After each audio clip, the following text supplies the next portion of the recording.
आप सुन रहे हैं एजी एंटरटेनमेंट की धमाकेदार प्रस्तुति।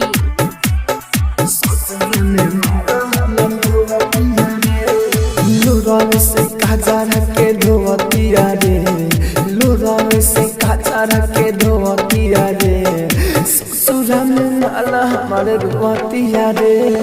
लोरावे से काजा रखे धोवतिया रे, लोरावे से काजा रखे धोवतिया रे, ससुरे में माला हमारे रोवतिया रे, ससुरे में माला हमारे रोवतिया रे। Mix by AG recording studio.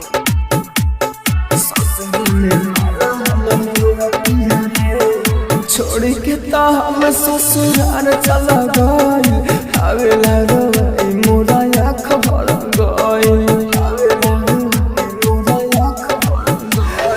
छोड़ के तो हम ससुराल चला गइल, आवेला रोई मोरा आँख भर गइल। फोन खके हमसे बतावतिया रे, फोन खके हमसे बतावतिया रे, ससुर में जाके माला रोवतिया रे, ससुरा में जाके माला रोवतिया रे।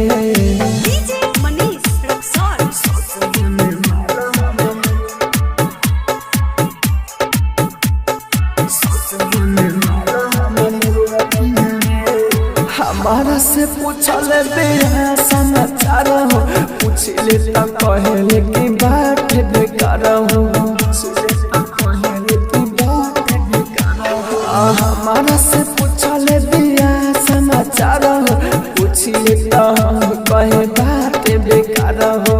मनोज राहुल ठीक से न सोहतिया रे, मनोज राहुल ठीक से न सोहतिया रे, ससुर में जाके माला रोवतिया रे।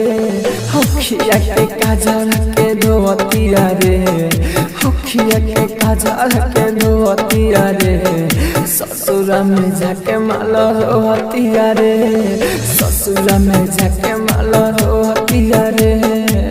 Mix by AG recording studio, Roshanpur Sapaha.